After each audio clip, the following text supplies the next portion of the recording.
جو کہ تمام تر چیزیں تسلیم کر لے، واضح کر دے. حالیہ مثال اس کی کوئی نہیں ہے کسی حکومت کے وزیر نے اور وہ وزارت پہ بیٹھے ہوئے اس طرح کا کوئی انٹرویو دے. اگر ہم ماضی میں بھی جائیں، کیونکہ آپ تاریخ کو بہت اچھی طرح سے جانتے ہیں، کیسے دیکھتے ہیں آپ اس طرح؟ کیا پہلے ہوتا رہا ہے یا یہ پہلی دفعہ ہے؟ نہیں، یہ پہلی دفعہ تو نہیں ہے، مختلف طریقوں سے ہوتا رہا، کئی دفعہ ہوا. سندھ میں تو بہت زیادہ ہوا کرتا تھا. میں آپ کو لے چلتا ہوں ذرا ماضی میں، تاکہ چیزیں جو ہیں ان کو سمجھنے میں بہت آسانی ہو جائے. لیاقت علی خان صاحب اور میاں ممتاز دولتانہ کے درمیان یہ معاملات تھے. میاں ممتاز دولتانہ اور ممدوح صاحب کے درمیان یہ معاملات تھے. خواجہ خیر الدین اور ان کی باقی پارٹی کے درمیان یہ معاملات تھے. قائد اعظم کی وفات کے بعد سے یہ معاملات چلے آ رہے ہیں. اور پنجاب میں پیپلز پارٹی کے زمانے میں مصطفیٰ خیر اور حنیف رحمت صاحب کے درمیان یہ معاملات تھے. صادق قریشی صاحب اور مصطفیٰ خیر کے درمیان یہ معاملات تھے. پھر میاں نواز شریف آئے تو ان کے زمانے میں بھی یہ معاملات چلے. منظور بھٹو صاحب اور غلام حیدر وائیں صاحب کے معاملات ہمارے سامنے ہیں. اس طرح بہت ساری چیزیں ہیں، ان پر بات کی جا سکتی ہے، لیکن ہم آج کی بات کرتے ہیں، یہ زیادہ ضروری ہے. ایسا کیوں ہو رہا ہے یہ سمجھنے کی کوشش ہمیں کرنی چاہیے. اور میرے یہ دونوں ساتھی بہت باصلاحیت ہیں، یہ اس پر مجھ سے شاید بہتر روشنی ڈال سکیں گے. جب بھانمتی کا کنبہ جوڑا جاتا ہے اور اس طرح لوگوں کو اکٹھا کیا جاتا ہے کہ آپ ایک چھتری تلے اکٹھے ہو جائیں اور یہ چھتری آپ کو بارش کے پانی سے بچا کے رکھے گی، تو تب بھی چھینٹے کہیں نہ کہیں سے ضرور پڑتے ہیں. ہوا جب تیز چلتی ہے تو چھتری بھی بسا اوقات اڑ جایا کرتی ہے. یوں محسوس ہو رہا ہے کہ اب جب کہ برسات کے دن آنے والے ہیں اور تیز ہوائیں چلیں گی، یہ چھتری شاید موجود نہ رہے. لیکن یہ بات کہنا کہ 6 مہینے ہمارے پاس موجود ہیں، اس کے بعد پتہ نہیں کیا ہوگا کیا ہوگا، اس کو سمجھ لیتے ہیں کیا ہوگا.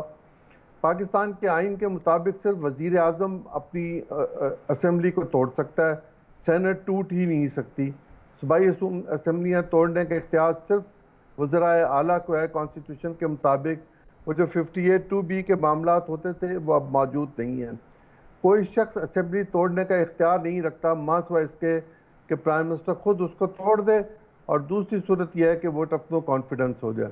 یہ حکومت جس جگہ پر کھڑی ہے، اس میں جن لڑائیوں کا ذکر کیا جا رہا ہے، شاید اس میں پھر ایک مافیا کو بچانے کی کوشش کرنے کے لیے یہ بات بھی کہی گئی ہے کہ فلاں اور فلاں فلاں کے درمیان ایک جھگڑا ہے. اور اسلام آباد ہائی کورٹ میں جو ریٹ تمام مطلوبہ لوگ جو حکومت کو مطلوب ہیں خاص معاملے کے حوالے سے، کیس کے حوالے سے، ان سب نے اکٹھے ہو کر اپنے مفادات کے لیے ایک ریٹ کی ہے. حکومت کے بارے میں عدالت جو بھی فیصلہ کرے گی وہ عدالت کا فیصلہ ہوگا.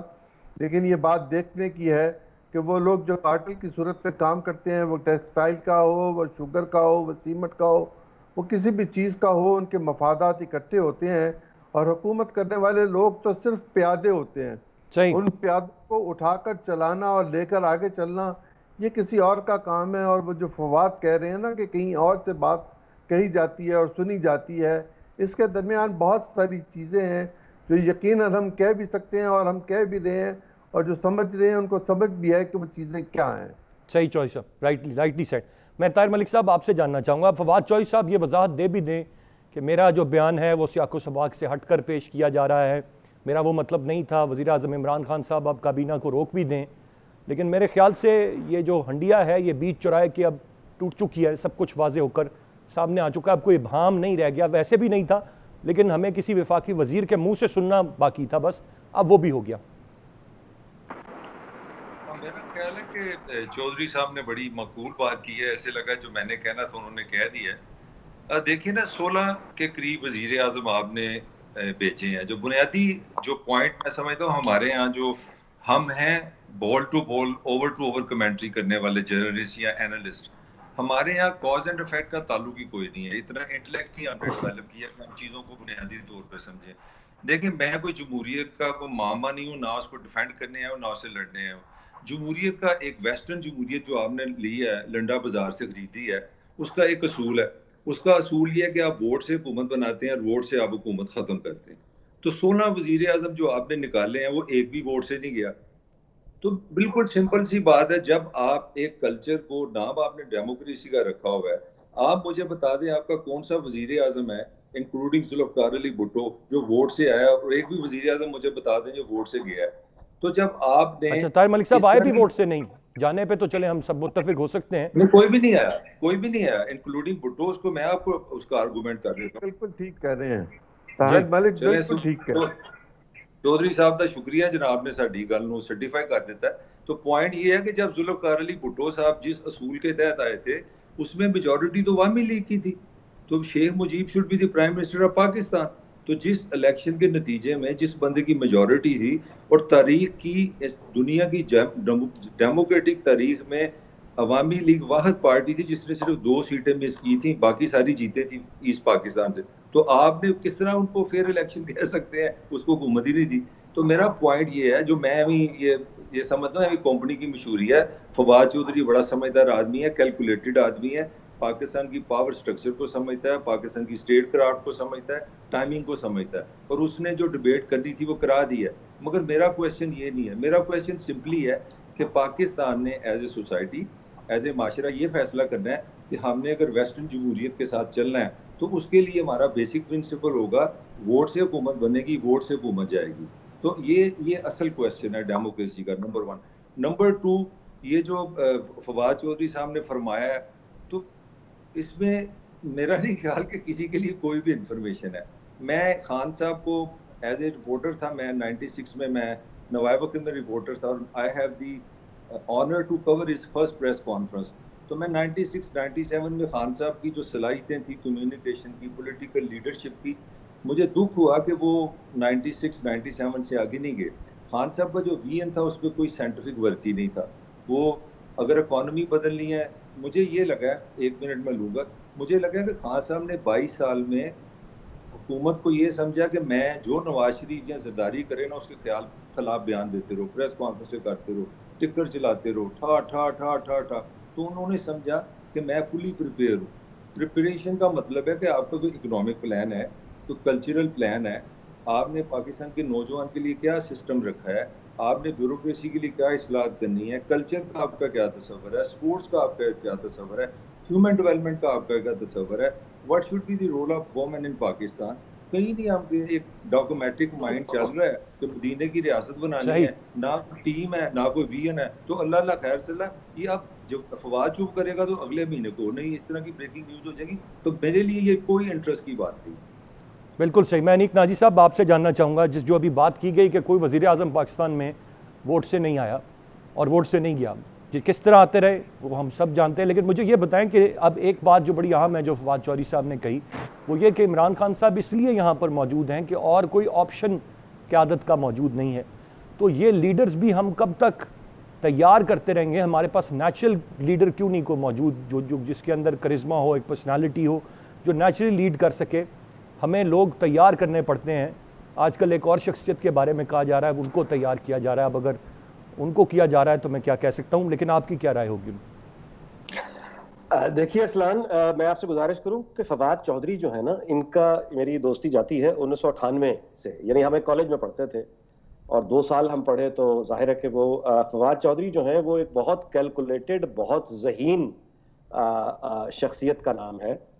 اگر آپ ان کے ساتھ پڑھے ہیں ناجی صاحب, تو تب بھی یہ تھپڑ مارا کرتے تھے, اسی طرح لوگوں پر چڑھ دوڑتے تھے, یا یہ بعد میں وزیر بننے کے بعد یہ صلاحیت ڈیولپ کی ہے؟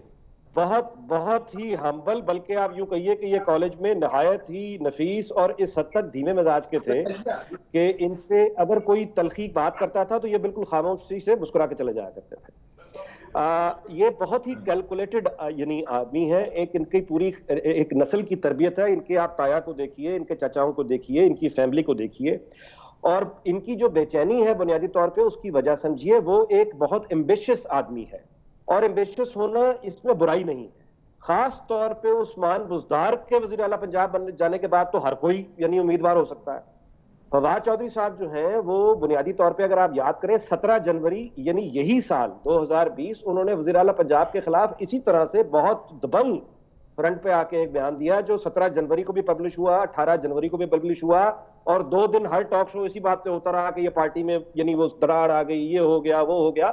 پہلی دفعہ حالانکہ کچھ فواد چودھری نے وزیر اعلیٰ پنجاب کے خلاف کھل کر پوزیشن لی. اچھا, اب جب یہ وزیر اطلاعات و نشریات جب وہ بنے تو یہ بھی آپ جانتے ہیں, آپ کے علم میں ہے کہ ان کو وہ آزادی نہیں دی گئی, ان کی مرضی کا یعنی ان کے ہاتھ بندھے ہوئے تھے. وہ اتنا فرسٹریٹ ہوئے کہ یعنی وزارت سنبھالنے سے پہلے جو پی ٹی وی کے اندر جو اسٹوڈیو کے اندر پہلا شو کروایا تھا وہ انہوں نے ہی کروایا تھا, تو بات سامنے آ گئی ہے. اچھا, کچھ دن پہلے آپ نے دیکھا کہ وزارت سائنس اور ٹیکنالوجی جب سے ان کو دی ہے تو آپ یہ جانتے ہیں کہ انہوں نے وہاں بھی ایک رونق لگا دی. مطلب یہ ہے کہ وہ یعنی روتے حلال کمیٹی اور اس کے بعد پھر یہ عید کا چاند اور اس میں یعنی وہ پورا فرنٹ پہ سامنے رہے. اچھا, اب کچھ یہ 3-4 دن پہلے وہ ایک ٹاک شو میں بیٹھے ہوئے تھے, وہاں بھی انہوں نے ایک پنگا لے لیا. یہ ان کی فرسٹریشن ہے, وہ کوئی مرکزی کردار مانگ رہے ہیں. وہ ایم پی اے کا الیکشن یعنی جہلم میں وہ یعنی جیت سکتے ہیں, وہ وزیر اعلیٰ پنجاب کے بھی کینڈیڈیٹ ہیں, وہ وفاق میں اگر ان کو رکھا جائے وہاں بھی وہ ایک یعنی مرکزی کردار کی خواہش مند ہے. مثلا آپ سینٹ میں ان کی لڑائیاں دیکھیں, آپ مشاہد اللہ کے ساتھ ان کی گفتگو دیکھیں, نیشنل اسمبلی میں ان کی گفتگو دیکھیں, تو فواد چودھری کی بنیادی طور پہ آپ یہ سمجھیں کہ یہ جو طاہر ملک صاحب نے کہا, یہ چونکہ وہ رپورٹنگ والے صحافی فیلڈ, انہوں نے بالکل ٹھیک کہا کہ فواد چودھری نے اپنی فرسٹریشن کا اظہار بھی کر دیا, سب کچھ کر دیا, لیکن خبر آپ کو نہیں تھی. یعنی انہوں نے یہی کہا نا کہ 6 مہینے باقی ہیں, انہوں نے یہی کہا نا کہ عمران خان نے کہا 6 مہینے باقی ہیں ورنہ کچھ اور ہو جائے گا. وہ بنیادی طور پہ لوگوں کو توجہ دلا رہے ہیں, پیپل ہو میٹر, کہ I am here, I am your player, مطلب ہے مجھے اپنے صحیح میرے پوٹینشل کا استعمال کرنے کا موقع دو. نہیں ناجی صاحب, آپ کی رائے میں, اور آپ تینوں ہی بڑے معزز مہمان ہیں, مزید کیا وفاقی وزیر ہیں آپ, سائنس اور ٹیکنالوجی کی ایک امپورٹنٹ وزارت ہے, وہ خود یہ فرما رہے ہیں کہ اس وزارت میں بہت کچھ ہے. انہوں نے کہا کہ زلفی بخاری صاحب نے مختلف وزارتوں کے انہیں آپشن دیے, جن میں سے انہوں نے خود, مطلب یہ پریولیج آپ کے پاس ہونا کہ وزارتیں نہیں, مطلب کوئی دکان پہ آپ 6 آئٹم کے نام لے رہے ہیں اور آپ چوز کر رہے ہیں, اور انہوں نے خود چوز کی. اب اس سے زیادہ مرکزی کردار کیا ہے؟ وہ عمران خان صاحب کو ریپلیس کرنا چاہتے ہیں؟ جی نہیں, میں ہرگز نہیں, میں آپ کو بتا چکا ہوں کہ اگر وہ وزیر اطلاعات و نشریات جب جیسے پہلے بنے تھے تو وہ پورا اختیار چاہتے تھے جو ان کو نہیں ملا. اس کے بعد مرکزی اس میں آنے کا جو مطلب ہے وہ امپورٹنٹ وزارتیں ہوتی ہیں. مثلا آدمی کا پوٹینشل ہو, وہ سمجھتا ہے کہ میں فارن منسٹر بن سکتا ہوں, وہ سمجھتا ہے کہ میں انٹیریئر منسٹر بن سکتا ہوں. یہ ہے کھیلنے والی وزارتیں, یعنی مرکزی. سائنس اینڈ ٹیکنالوجی تو ایک کھڈا لائن وزارت ہے نا جی, یہ تو اس کی یعنی سائنس اینڈ ٹیکنالوجی کی ہمارے ملک میں کیا, آپ مجھے بتا, ذوالفقار علی بھٹو تھے, اس کی بس ایک یعنی وہاں سے انہوں نے سفر شروع کیا تھا, انہوں نے آ کے سائنس اس کے بنے تو ایک رونق لگا دی ٹی وی پہ. اس سے پہلے آپ مجھے بتائیں سائنس اینڈ ٹیکنالوجی کی ہمارے وزارت کی اس طرح سی زیر بحث نہیں رہی. میں آپ کو اپنا یہ ریڈنگ بتا رہا ہوں کہ فواد چودھری اس سے امپورٹنٹ جگہ پہ کھیلنا چاہتے ہیں. میں نے آپ کو بتایا نا کہ وزیر اعلیٰ پنجاب وہ ایم پی اے کا الیکشن جیت سکتے ہیں, صوبائی اسمبلی میں آ سکتے ہیں. ہر پالیٹیشین کے ایمبیشنز ہوتے ہیں, ہونے چاہیے. میں اس پر نہیں یعنی بحث کرتا کہ مطلب بنیادی طور پہ to sum it up Naji صاحب, وہ جو ان کے پاس اس وقت ہے اس سے وہ مطمئن نہیں ہے. آپ ان کے اس انٹرویو کو کوئی بام شائل نہ سمجھیں, کوئی بہت بڑا اشارہ نہ سمجھیں, یہ ان کی اپنی ایک فرسٹریشن کا اظہار ہے. اب باقی رہی دوسری بات کہ حکومت کا کیا بنے گا کیا نہیں بنے گا, اس میں ہمارا وزیر خوراک فخر امام اسمبلی کے فلور پہ کھڑے ہو کے یہ بیان دے چکے کہ جو اٹیک ہے لوکٹس کا, اس کے بارے میں 15 اگست سے پہلے ہم ڈیمیج اسیسمنٹ کی پوزیشن میں ہی نہیں ہیں. ساتھ میں انہوں نے یہ بھی بتایا کہ صدیوں سے جو راستہ لوکٹس اپناتی ہے افریقہ, بحرین, ایران, بلوچستان, وہ انہوں نے تبدیل کر کے وہ نارتھ وزیرستان اور ساؤتھ وزیرستان سے پاکستان میں داخل ہوئی ہے, اور وہ ڈیرہ اسماعیل خان اور میاں والی کے علاقوں میں جا کے جو تباہی مچائے گی اس کا وہ کہتے ہیں کہ ہم ڈیمیج اسیس بھی نہیں کر سکتے 16 اگست تک. حالات یہ ہیں, ہم جن بحثوں میں الجھے ہوئے ہیں نا, ان ذرا بحثوں کو سائڈ پہ رکھ کے دیکھیں. اس وقت جو پاکستان کا میڈیکل عملہ ہے, ڈاکٹرز, نرسز, ان کے نفسیاتی کاؤنسلنگ کا کوئی انتظام ہونا چاہیے. وہ کووڈ پیشنٹس کے بیچ میں رہ کے آدھے پاگل ہو چکے ہیں, ان کے آپس میں لڑنا جھگڑنا وہ شروع ہو گئے ہیں. ان کے یعنی ہماری توجہ ادھر ہونی چاہیے. ٹھیک ہے, آگے اگر امپیریل کالج کی جو ہمارے 10 اگست تک 80,000 اموات کی جو پریڈکشن ہے, اس کے مطابق ہمیں اضافی قبرستانوں کا انتظام کرنا چاہیے. کہیں زیر بحث نہیں ہے, اتنے بڑے پیمانے پر وہ ان کو غسل دینا, ان میتوں کو ان کی وہ کرنا, ہمارے ہاں ابھی تک کوئی اس طرف توجہ نہیں دے رہا. اور اس کے ساتھ ساتھ ہماری میں گزارش آپ کو یہ آخر میں کرتا چلوں کہ ہمارا 51 اور 52 کا جو بجٹ آیا تھا, عظیم چودھری صاحب بیٹھے ہیں, میں ان کی خدمت میں گزارش کروں گا کہ تصحیح کر دیں اگر میں غلط ہوں, کہ 51 اور 52 میں جو بجٹ آیا تھا لیاقت علی خان کے قتل کے بعد, ہماری جو یعنی گروتھ ہے وہ نیگیٹو اس وقت گئی تھی. اس کے بعد یہ پہلی مرتبہ ہم یعنی نیگیٹو گروتھ میں گئے ہیں. اس کے بیچ میں سقوط ڈھاکہ ہو گیا, ہم نیگیٹو گروتھ میں نہیں گئے. ناجی صاحب پوائنٹ ٹیکن, آپ نے بالکل بڑا تفصیل سے تمام تر پہلوؤں کا احاطہ کر دیا, اور آپ نے درست فرمایا. آپ نے درست فرمایا ناجی صاحب. مجھے ایک بریک کی جانب بڑھنا ہے, بریک سے واپس آ کر اس پر مزید بات کرتے ہیں, ساتھ رہیے گا.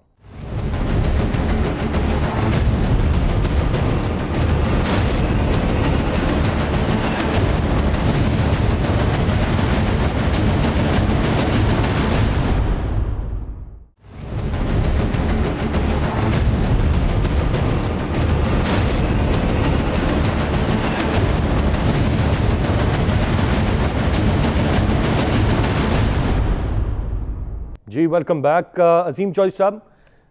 مختلف آراء تھیں لیکن بات تقریباً ایک ہی. جس طرح سے طاہر ملک صاحب اور ناجی صاحب نے بھی فرمایا اس میں وہ فرسٹریشن کا بھی ایلیمنٹ ہے, وہ ایک بڑا رول بھی مانگ رہے ہیں, یہ تمام تر چیزیں. لیکن یہ ٹائمنگ آپ کو کیا لگتا ہے اس میں کیا امپورٹنٹ ٹائمنگ ہے؟ اور میں ایک اور جو اینگل اس میں دیکھ رہا ہوں, یہ کسی صحافی کے ساتھ بھی الجھ پڑتے ہیں, کسی کو مار بھی دیتے ہیں, اس کے بعد یہ اس پر ندامت کا بھی اظہار نہیں کرتے, اس کو بھی کہتے ہیں کہ میں نے بالکل درست کیا, وہ ڈیزرو کرتا تھا.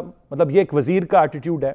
اس کے بعد یہ آپ جس طرح ابھی ناجی صاحب نے فرمایا, یہ اپنی ہی پارٹی اور اپنے ہی وزیر اعلیٰ کے خلاف بیانات دے جاتے ہیں. اس کے بعد آج کا انٹرویو بے شک یہ بوم شیل نہیں ہے لیکن یہ ایک اعتراف ہے. یہ عمران خان صاحب نہیں مانے کہ ہم ناکام ہوئے ہیں, وہ کہہ رہے ہیں ہم ڈیلیور کریں گے, اور یہ مان رہے ہیں کابینہ کے وزیر ہو کے.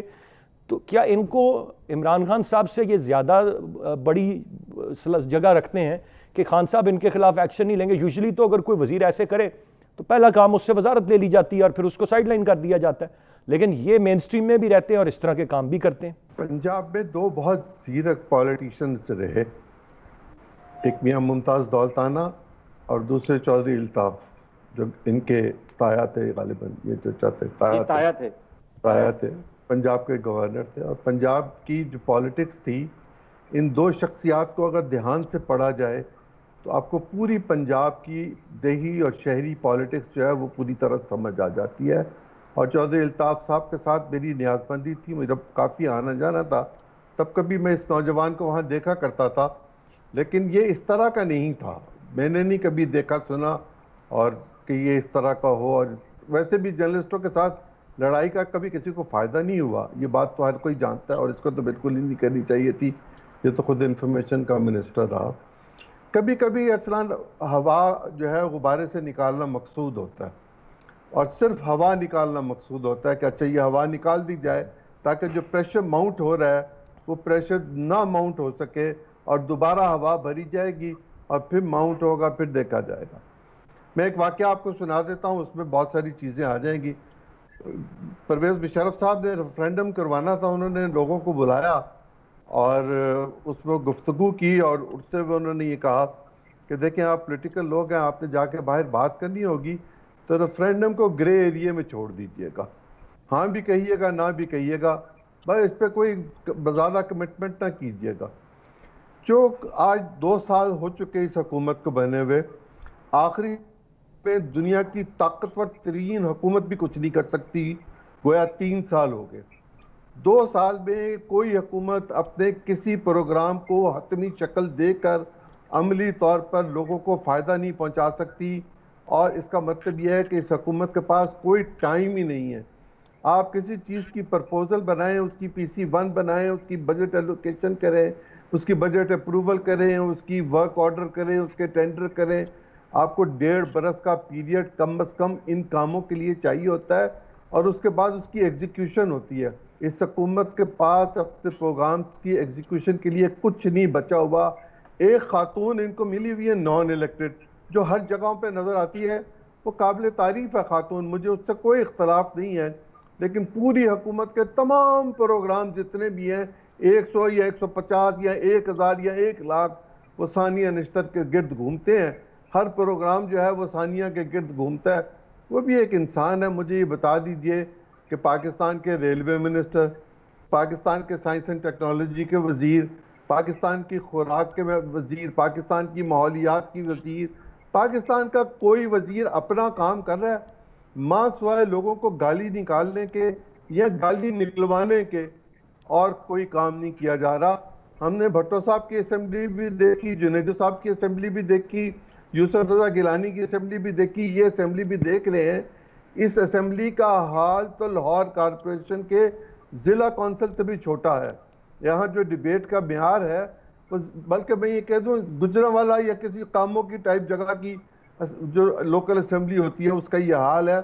پروگرام ان کے پاس اگر کوئی تھا تو وہ پروگرام ان کی اپنی نظر ہو گیا. ان کا پروگرام کرپشن کے خلاف تھا, مجھے بتا دیجئے اب کرپشن پر کہاں بات ہوتی ہے. چوروں لٹیروں ڈاکوؤں کے خلاف تھا, چور لٹیرے ڈاکو کہاں ہیں؟ لوگوں کی بیلز ہو جاتی ہیں, آپ ایک ایگریمنٹ کے تحت ایک آرڈیننس لے کر آتے ہیں, لوگوں کی بیلز ہو گئی, مقدمات اب چلتے رہیں گے, 20 سال چلتے رہیں گے, اور اسی طرح ایک نیا معاملہ آئے گا, ایک نیا سسٹم آئے گا. اس میں وہ سب لوگ دوبارہ الیکٹ ہو کر آ جائیں گے, وہ پھر ایک نیا آرڈیننس لے آئیں گے. یہ اسی طرح کا معاملہ چلے گا تا وقت کہ اس ملک میں پولیٹیکل پارٹیز کو آرگنائز نہیں کیا جائے گا اور صحیح طریقے سے بنیادی سطح پر نہیں کیا جائے گا, اور لوکل باڈیز کے نظام کو ٹھیک نہیں کیا جائے گا, پولیس کے نظام کو ٹھیک نہیں کیا جائے گا, پاکستان کا سیاسی نظام ٹھیک ہو ہی نہیں سکتا. طاہر ملک صاحب, آپ سے جاننا چاہوں گا سر, اس وقت یہ جو اختر مینگل صاحب کی علیحدگی ہے, پھر جا کر ملنا اپنے مخالف مولانا فضل الرحمان صاحب سے, وہ کسی اور سے نہیں مل رہے, مولانا فضل الرحمان صاحب سے مل رہے ہیں جا کے. پھر مولانا فضل الرحمان صاحب وہ شخصیت ہیں جو بڑا واضح طور پر پہلے دن سے شدید مخالفت رکھتے ہیں اس حکومت کی, اس جماعت کی. پھر بلوچستان میں اب رابطے اور معاملات کا سلسلہ, کوئی ہوا کسی دوسرے رخ پہ چلتی ہوئی آپ کو نظر آ رہی ہے؟ دیکھیں, یہ جو ہوائیں ہیں پاکستان میں, جو ہوائیں چلتی ہیں نا, وہ اس میں مغرب مشرق کا بڑا تعلق ہوتا ہے. جب ہم چھوٹے تھے تو محکمہ موسمیات بتایا کرتا تھا مغرب سے ہوائیں آ رہی ہیں, تو میرے حساب سے مغرب میں الیکشن ہونے والا ہے نومبر میں, ان ہواؤں کا بھی بڑا تعلق ہے. میرے حساب سے چائنا اور انڈیا کا جو کانفلکٹ ہے ان ہواؤں کا بھی تعلق ہے. تو میرا خیال ہے ہم لوگ اس ایج میں آ گئے ہیں, اتنی یہ 25-30 سال سے اتنی ڈبیٹ, اتنی ڈسکشن کر لی کہ کوئی ایکسائٹمنٹ ہی نہیں رہی, کوئی نئی چیز لگتی نہیں ہے. میرے خیال میں یہ جو ہوائیں کی آپ ذکر کر رہے ہیں, میں نے 2 آپ کو ہنٹ دی ہیں, اس پہ سوچئے گا, پھر آپ کو بڑے سوالوں کے جواب مل جائیں گے. بالکل صحیح. میں انیک ناجی صاحب, آپ کی کیا رائے ہوگی سر, آپ کیسے دیکھ رہے ہیں اس وقت؟ انہوں نے تو جو مجھے اب سوچنے کی طرف لے گئے وہ, لیکن آپ جواب دے دیں کہ یہ معاملات کس طرف جا رہے ہیں. کوئی خطرہ ہے پاکستان تحریک انصاف کی موجودہ حکومت کو, عمران خان صاحب کو بطور وزیر اعظم؟ اس سے پہلے کہ میں آپ کی بات کا جواب دوں, میں آپ کی دلچسپی کے لیے, محض آپ کی دلچسپی کے لیے, ایک اور میں نام لینا بھول گیا تھا کہ یعنی فواد چودھری اور میں جس کلاس میں پڑھتے تھے وہاں عظمیٰ بخاری بھی ہماری کلاس فیلو تھی اور ہمارے ساتھ ہی پڑھتی تھیں. اس کے بعد خیر زندگی, اور یہ بھی بڑی ہمبل سی تھیں, یعنی بالکل لڑائی جھگڑے میں نہیں جایا کرتی تھیں. آپ کے سوال کا جو آپ نے فرمایا اس کی میں گزارش آپ سے یہ کروں کہ آئندہ آنے والے 2 مہینوں میں پاکستان کے حالات جس طرف جا رہے ہیں وہ بہت زیادہ انپریڈکٹیبل ہے. آپ کو پتا ہے کہ ویدر کی جو وارننگ ہے وہ یہ ہے کہ یہ 2010-2009 والا جو بڑی ایب نارمل 25 جون سے بہت ایب نارمل بارشیں آئیں گی اور اس کے نتیجے میں سیلاب کا خطرہ ہے. تو ایک طرف ہمارا وفاقی وزیر خوراک ہمیں لوکٹس کے اٹیک کے بارے میں بتا رہا ہے کہ ڈیمیج اسسمنٹ 15 اگست کو ہوگی. امپیریل کالج کی سٹڈی بتا رہی ہے کہ پیک جو ہے وہ کووڈ-19 کی وہ 10 اگست کو ہے, 80,000 ڈیتھس کے ساتھ ہونا خدا نخواستہ, اور اس کے ساتھ آپ سیلاب ایڈ کر لیجئے. اور چوتھی چیز آ گئی کہ ہماری نیگیٹو گروتھ جو 51-52 کے بعد پہلی مرتبہ ہوئی. اچھا, اس کے مقابلے میں انہوں نے ٹائیگر فورس بنائی ہے. ٹائیگر فورس کیا کرے گی, انریسٹ اللہ معاف کرے تو آپ مجھے کو زیادہ جانے کی تفصیل میں ضرورت نہیں ہے. تو اگست اور اگست کے بعد یعنی سپٹمبر, یہ اب پاکستان کے گلی محلے بازار طے کریں گے کہ یہاں اب یہ موجودہ نظام اپنی اسی شکل میں چلے گا یا پھر لوگوں کی بےتابی اور وہ جو ایک حد سے بڑھ گیا تو پھر اس کے نتیجے میں ظاہر ہے ایک فائنل ایکشن آیا کرتا ہے, وہ ہمارے یہاں پہلے بھی آ چکا ہے, پھر وہ ممکن ہے دوبارہ آ جائے, یعنی وقتی طور پہ غصہ ختم کرنے کے لیے وہ آ سکتا ہے, آ جائے. لیکن کیا پاکستان کے مسائل کا حل اس میں ہوگا؟ نہیں, اس میں نہیں ہے. ابھی جس طرح تھوڑی دیر پہلے فرمایا چوئی صاحب نے, اور ٹھیک فرمایا کہ انہوں نے کچھ بنیادی باتوں کی طرف اشارہ کیا کہ یہ نہیں ہوگا تو ترقی نہیں ہوگی, ایسا نہیں ہوگا تو ہم آگے نہیں بڑھ سکتے. میں ان کی بات سے اتفاق کرتا ہوں, لیکن وہ تمام چیزیں جو ہونی چاہیے اس طرف نہ ہماری بحث ہے, نہ ہماری کوئی سنجیدگی ہے, نہ ہمارا جانے کا ارادہ ہے, بلکہ اس سے بالکل الٹ ہماری جو پلاننگ میں جو مسل کی جو یعنی طاقت کا جو استعمال ہے اس پر جو ڈیپینڈنس ہے وہ زیادہ ہوتی دکھائی دے رہی ہے. تو اس کا نتیجہ پھر کیا نکلے گا, یعنی اس کے بارے میں کوئی, یعنی میں تو کم از کم قاصر ہوں. ایک نتیجہ یہ نکل سکتا ہے کہ ظاہر خاموشی ہو جائے گی قبرستان والی, اور دوسرا نتیجہ یہ ہے کہ پھر معاملات مزید بھی بگڑ سکتے ہیں, اور اس میں خیر کی خبر اس وقت مجھے تو نظر نہیں آ رہی. صحیح. عظیم چوئی صاحب, میں آپ سے جاننا چاہوں گا, یہ جو 2 دہائیاں ہیں, 2099 میں مارشاء اللہ لگتا ہے, اس کے بعد 2000 میں حالات اچھے ہوتے ہیں, لوگ مارشاء اللہ پہ بھی خوشی ہوتے ہیں, ریفرینڈم ہوتا ہے, جب وہ قریب آتا ہے معاملہ 2007 تک تو لوگ مارشاء اللہ سے تنگ آ چکے ہوتے ہیں اور امید کی کرن جمہوریت میں نظر آ رہی ہوتی ہے. اور پھر وہ 2 پولیٹیکل پارٹیز ملک میں واپس لوٹتی ہیں, پیپلز پارٹی گورنمنٹ بناتی ہے, 1-2 سال کے اندر عوام شدید تنگ ہونا شروع ہوتے ہیں, میڈیا تنقید کرنا شروع کرتا ہے. تو 2011 میں امید بن کر پاکستان تحریک انصاف ابھرتی ہے ایک تبدیلی کا نعرہ لے کر. پھر کئی سال گزر جاتے ہیں, وہ تمام تر لوگوں کو جو سمجھتے تھے کہ یہ تبدیلی لائیں گے اور یہ امید ہیں ان کی سپورٹ کرتے ہوئے, اور ایک ایٹ لیسٹ امید رہتی ہے. 2018 میں الیکشن ہوتا ہے, یہ پارٹی اقتدار میں آ جاتی ہے, جو امید ہوتی ہے 2011 سے چلتی 7 سالوں میں لوگوں کی. آج 2020 ہمارے پاس ان سے بھی امید ختم ہو گئی, اور آگے بھی امید لگانے کے لیے کوئی نہیں ہے. دیکھیں, سیاست سیکھنے کے لیے آپ کے پاس علم ہونا چاہیے, آپ کے پاس تجربہ ہونا چاہیے, آپ کی طبیعت میں ٹھہراؤ ہونا چاہیے, آپ کی ایک حکمت عملی ہونی چاہیے, اور آپ کو دنیا کا مشاہدہ ہونا چاہیے کم از کم پولیٹیکل سائنس کے حوالے سے, اور پھر پولیٹیکل فلسفی آپ کے پاس ہونی چاہیے. ہم فرد کے گرد گھومتے ہیں, ہم کسی آئیڈیالوجی کے گرد گھومنے کے لیے تیار نہیں ہیں, ہم کسی قومی پروگرام کے گرد گھومنے کے لیے تیار نہیں ہیں. ہم جو کچھ کرتے ہیں وہ جھوٹ پر مبنی ہوتا ہے. ہم اپنے لوگوں کے ساتھ سچ نہیں بولنا چاہتے, ہم اپنے لوگوں کے ساتھ ذہنی طور پر کرپشن میں انوالو ہونا چاہتے ہیں, بلکہ ہم ان کو انوالو کرتے ہیں اور ہم ان کی غلط امیدیں پیدا کرتے ہیں. 14 آنے سے 1 روپے 2 آنے چینی ہوئی تھی, ایوب کتا ہو گیا تھا گلیوں میں, اور نتیجتاً پھر ماشاء اللہ تھا. ماشاء اللہ تو اب نہیں لگے گا, اس کا تو کوئی امکان نہیں ہے. ٹیکنوکریٹس کی حکومت کا کوئی امکان نہیں ہے. یہ ضرور ہو سکے گا کہ حکومت تبدیل ہو جائے, یہ بھی ہو سکے گا کہ ووٹ آف نو کانفیڈنس ہو جائے, یہ بھی ہو سکے گا کہ نیا الیکشن ہو جائے, لیکن یہ تمام چیزیں ہمارے مسائل کا حل نہیں ہیں. جیسے ابھی طاہر کہہ رہے تھے مغرب اور مشرق کی ہواؤں کا, آج کل تو مغرب کی ہواؤں کی وجہ سے بارشیں ہو رہی ہیں نا, آئندہ چند دنوں میں مشرق کی وجہ سے ہوگی. یہ جو ہم پر باہر کا دباؤ ہے, ہم پر سعودی حکومت کا بھی ایک دباؤ ہے, ہم دبئی کا دباؤ بھی ہے, چین کا بھی ہے, امریکہ کا بھی ہے, بھارت کا بھی ہے, جانے کس کس کا دباؤ جو ہے وہ ہم پر ڈائریکٹلی اور انڈائریکٹلی پڑتا ہے, اور گفتگو کی ہمیں اجازت نہیں ہوتی کہ ہم گفتگو کر سکیں. اور اب وہ قہوہ خانے بھی نہیں ہیں کہ جہاں پر آپ بیٹھ کے اپنے دل کا غبار نکال سکیں. ٹی وی پر بھی آ کے جو گفتگو ہوتی ہے وہ بھی بالکل پرسنلائز ہوتی ہے, وہ ایک فرد دوسرے فرد پر بات کر رہا ہوتا ہے. وہ جو اسمبلی کی قدریں تھی, وہ جو سیاسی قدریں تھی, وہ صرف سیاسی اختلافات کے باوجود ایک رواداری تھی, ایک میل ملاقات تھا, وہ ناپید ہو چکا ہوا ہے, وہ ختم ہو چکا ہے. پاکستان کی پالیٹکس کو اوور ہال کرنے کی ضرورت ہے, اور اس کو اوور ہال پالیٹیشین ہی کریں گے تو ٹھیک ہوگا. میں ایک بات آپ سے کہہ دوں, چونکہ اب آپ کو تقریباً وائنڈ اپ کرنا ہوگا. دیکھیں, آپ نے ایک نیا عمرانی معاہدہ جو تھا وہ 18ویں ترمیم کی صورت میں کیا. 27-28 لوگوں نے بند کمرے میں قسمیں اٹھا کے جو کرنا تھا وہ کر دیا. 100 سے زیادہ ترامیم آپ نے کانسٹیٹیوشن میں کر دی. ذرا کانسٹیٹیوشن ہی کو پڑھ کے دیکھ لیجئے, کیا یہ کانسٹیٹیوشنل طریقہ تھا کہ اس طرح کے تحت ترمیم کی جا سکے؟ کہاں ہے 238 جس کے تحت کانسٹیٹیوشن میں ترمیم ہونی تھی؟ کہاں ہے یہ بات کہ وہ پبلسائز ہوگی, اس پر ڈیبیٹ ہوگی, اس پر کئی ہفتے کئی مہینے ڈیبیٹ ہوگی, پھر کانسٹیٹیوشنل امینڈمنٹس ہوں گی. اب آپ این ایف سی کا رونا روتے ہیں, اب آپ کمزور مرکز کا رونا روتے ہیں, اب بھی آپ سندھ کے پانی کی تقسیم کے معاملے پہ روتے ہیں, اب بھی آپ وہ جو میٹرز لگانا چاہتے ہیں, کیا نام اس میٹر کا مجھے یاد نہیں اس وقت, وہ میٹرز لگانا چاہتے ہیں پانی کے. 1991 میں آپ نے ریکارڈ کیا تھا پانی کا, اس کو آپ لے کے ایمانداری سے چلتے. جب ہم ایمانداری کے ساتھ کچھ کرنا ہی نہیں چاہتے تو ہم یہ کیوں توقع کرتے ہیں کہ لوگ ہمیں لیڈر مانیں گے اور پھر اٹھا کر ہمیں نیچے نہیں پھینک دیں گے؟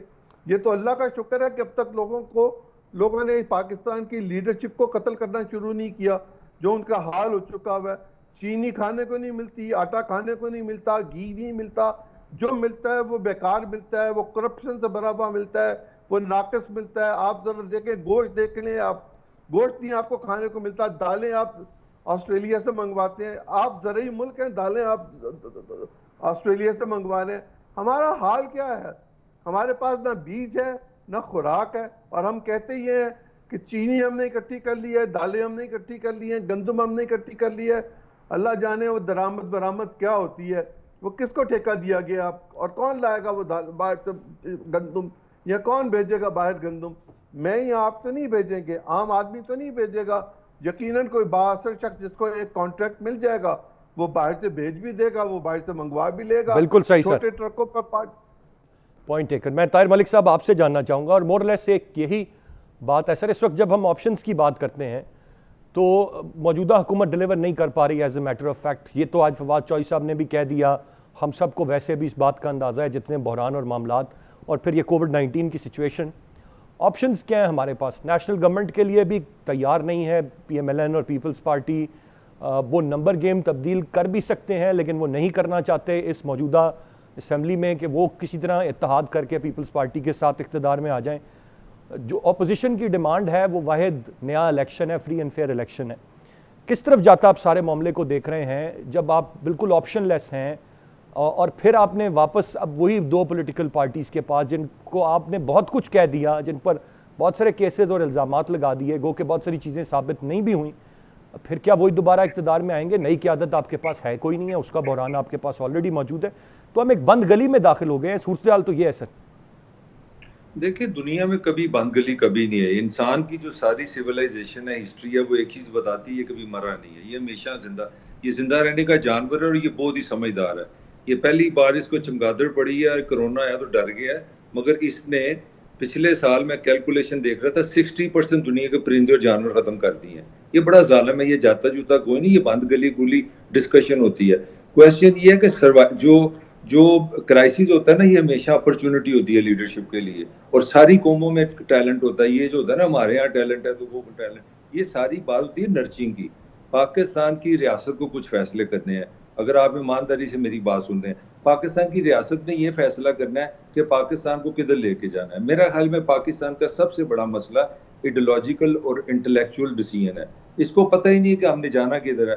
ہم نے ہمسایوں سے لڑنا ہے, ہم نے عرب کی طرف جانا ہے, ہمارے اندر کیا کلچر ہوگا, ہم نے اپنے آپ کو کس طرح رکھنا ہے. تو میرا خیال ہے کہ پاکستان کی ریاست کو جو میری ناقص رائے ہے کہ پولیٹیکل کلچر ہمیں نرچ کرنا پڑے گا. Politics is just like a tree. میرے 3 بچے ہیں, میں نے ان کو پڑھایا ہے, ان کے لیے فیسیں دی ہیں, میں نے بجلی کے بل دیے ہیں, ان کے لیے گاڑی ٹھیک کرائی ہے, ان کے لیے ایئر کنڈیشن ٹھیک کرایا. تو آج آ کے وہ پڑھ کے ان کا کوئی کلچر بنا ہے. تو ہم نے پولیٹیکل کلچر تو بننے نہیں دیا. 2 مر کے جماعتیں بنی تھی, ایک پیپلز پارٹی, اس کا جو حال کر دیا. یہ میرے سے سینئر بیٹھے ہیں, چودھری صاحب پوچھ لیں قلعے میں کیا ہوا ہے, ساری ہسٹری ہے. پھر دوسری جماعت, یہ دونوں ایک جنرل ایوب کی جیب سے نکلی تھی, ایک جنرل اپنا ضیاء اللہ کی جیب سے نکلی تھی. تو جب تک آپ پولیٹیکل نرچنگ نہیں کریں گے, آپ سیاستدانوں کو سانس نہیں لینے دیں گے, ان کو غلطیاں نہیں کرنے دیں گے, ان کو آرگنائزیشن سکھائیں, ان کو کمیونیکیشن سکھائیں, ان پہ پیسہ لگائیں, ان کو ڈیولپ کریں اور ان پہ کانفیڈنس کریں. لیٹ دیم میک مسٹیکس, ان کو غلط فیصلے کرنے دیں. جب پولیٹیکل آپ کو کلچر کریٹ نہیں کریں گے, آپ لیڈرز نہیں بنا سکتے. لیڈر بنانا کوئی ایشو نہیں. آج بھی پاکستان میں ہر جگہ سمجھدار لوگ بیٹھے ہیں, یہ دنیا کبھی ختم نہیں ہوگی. تو ہمیں, میرا خیال ہے, ہم نے جو زیادتی کی ہے نا پاکستان کے ساتھ, ہماری ریاستی اداروں نے یا پولیٹیشنز نے, حکمرانوں نے, سب نے, ہم شارٹ ٹرمز پالیسیز پہ چل رہے ہیں. ہمارا لانگر رن, ہمیں 2 طرح کے پلان بنانے پڑیں گے. ایک ہمیں لانگر رن پلان بنانا پڑے گا کہ where would be Pakistan in 20 years, اور ایک ہمیں پلان بنانا پڑے گا شارٹ ٹرمز, ہمیں اگلے سال اکانومی کس طرح ٹھیک کرنی ہے. یار اس سے اتنا خوش نصیب ملک ہے, 60% یوتھ ہے یہاں پہ, آئی ٹی ان کو دو, پیٹرول دنیا میں سستا ہوا ہے, 10-15 بلین ڈالر وہاں سے بچ رہے ہیں, اور نوجوانوں کو دھیان لگاؤ, 1 سال میں اکانومی ٹھیک سیدھی ہو جائے گی. یہ ماتم, یہ رونا دھونا سب فراڈ ہے. آپ کو صرف مائنڈ کا مسئلہ ہے, آپ کے پاس ویژن نہیں ہے, آپ کے پاس ٹیم نہیں ہے, آپ کے پاس پھاڑ لو ہے. جب آپ الیکشن سے پہلے ہر M N A M P یہ سوچ رہا ہو کہ ٹیلی فون کدھر سے آنا ہے, پاور کس کو ملی ہے, میں نے جانا کدھر ہے, تو پھر اس طرح کی پاکستان بنے گا نا. نہ کوئی لیڈرشپ, نہ کوئی ویژن, نہ کوئی ٹیم. چھوٹے سے کام ہے, آپ لوگوں نے یہ پروگرام کرنے کے لیے صبح سے میری جان کھائی ہوئی ہے جی. 5 بجے آپ کا پروگرام ہوگا, آپ نے آن لائن ہونا ہے, یہ ہونا ہے, شرٹ پہنی ہے, کچھ کرنا پڑتا ہے کچھ کرنے کے لیے. تو میرا خیال ہے یہ جو اوور ٹو اوور مینجمنٹ ہے نا, کہ چھوٹی چھوٹی چیزیں آپ مینج کرتے ہیں اور پاکستان چلتا رہے گا. یہ دنیا کی 5ویں بڑی پاپولیشن ہے, خدا کے لیے اس کو سمجھ لیں. اس کے پاس سارا کچھ ہے. میرا نہیں خیال کوئی مایوسی کی بات ہے. میں بار بار کہہ رہا ہوں, دنیا کی پریزنٹ جو کرونا میں سب سے بڑا پاکستان کی لاٹری ہے, وہ ہے پیٹرول کا سستا ہونا. ہم 25-30 بلین ڈالر پہ جاتے ہیں, ہمارا یہ جو پیٹرولیم پہ خرچہ ہوتا ہے, اتنی بڑی پاپولیشن ہے. آپ اس پیسے جو بچ رہے ہیں, آپ نوجوانوں پہ لگائیں, آپ ہوم انڈسٹری پہ لگائیں, آئی ٹی پہ لے آئیں. انڈیا نے 70 بلین ڈالر بنایا اپنے سعود سے, آئی ٹی سے. پاکستانی انگلش بھی ہے, نوجوان بھی ہے, انرجی بھی ہے. تو میرا حال ہے ابھی بھی ڈائریکشن کا مسئلہ ہے. آپ ڈائریکشن لے آئیں, کوئی مجھے کوئی فکر والی بات نہیں. ہاں اگر ڈائریکشن نہیں ہے تو پھر رونا ہی رونا ہے. پھر اگین ابے نور جہاں دے گانے نے تیرے ہاتھ کی بھی درد آ پھر گانے گاؤ گے. طاہر کی بات پہ ایک بات کہنا چاہتا ہوں. جی چوہدری صاحب. دیکھیں یہ درست ہے کہ آئیڈیالوجی جو ہے اس کا بھی اپنی جگہ پر ایک معاملہ موجود ہے. اور یہ جو طاہر بات کر رہے تھے پیٹرول کی, کیا پاکستان کے وہ لوگ جو پیٹرول امپورٹ کرتے تھے یا وہ کمپنیز امپورٹ کرتی تھیں, انہوں نے لوگوں تک وہ رعایت جانے دی؟ 22 آج تاریخ ہے, 22-23 تاریخ ہے آج جون کی, آج تک تو وہ رعایت لوگوں کو اس طرح نہیں مل سکی. 500 روپے کا پیٹرول گاڑی میں آپ ڈلوانے کے لیے لائنوں میں لگتے ہیں اور 100 روپے کا آپ وہاں کھڑے ہو کے ضائع کر دیتے ہیں. او بھائی ہمارے ہاں کرپشن کی انتہا ہے, ہم ذہنی طور پر کرپٹ ہیں, بہت ہی منافق ہیں ہم اپنی اصلاح ہی نہیں کرنا نہیں چاہتے. جو سب نہیں ایسا نہیں ہے. نہیں I would disagree with you. ہم غلط ارسلان نہیں ہے مجھے کوئی بندہ. نہ آئی مسٹ سے میں آتا ہوں ناجی صاحب آپ ہی کی طرف. نہیں ایک منٹ مجھے دے دیں. یہ جو نہیں یہ تھوڑی سی آئی ایم سوری مجھے ایک منٹ دے دیں. یہ جو اپنے آپ کرٹیسزم ہے نا, ہم پیدائشی طور پہ ایسے ہیں, ہم منافق ہیں, ہم گھٹیا نہیں بھائی, ہم بائی بلڈ نہیں ہیں. These are the condition. دنیا کا ہر انسان is the product of his environment and heredity. اگر آپ انوائرمنٹ نہیں بدلیں گے تو آپ منافق رہیں گے, اگر آپ انسیکیورٹی رکھیں گے تو جہالت رہے گی. ہم کچھ بھی نہیں ہیں, نہ منافق ہیں, نہ بچے ہیں, نہ برے ہیں. ہماری کنڈیشن ایسی ہیں. جی بہت شکریہ ادا کرنا چاہوں گا میں تینوں معزز مہمانوں کا. ناظرین گفتگو آپ نے سنی, اور اس وقت جو ایک صورتحال ہے جس میں جو آج کا ایک انٹرویو ہے پھر ڈیلیور نہ کرنا ایک پرابلم ہے. 3 سال اس حکومت کے باقی ہیں, ہم امید یہی کر سکتے ہیں کہ یہ ڈیلیور کریں, اور جس طرح سے خان صاحب کی جو قریبی ٹیم ہے اس میں وہ ایسے لوگوں کا انتخاب کریں جو بہتر طور پر کام کر سکیں اور بولڈ ڈیسیجنز لے سکیں. یہی ایک واحد طریقہ ہے کہ ہم شاید بہتری کی طرف جا سکتے ہیں اور یہ حکومت ڈیلیور کر سکتی ہے. آج کے پروگرام سے اتنا ہی. ارسلان خالد کو اجازت دیجیے, اللہ نے کے بعد.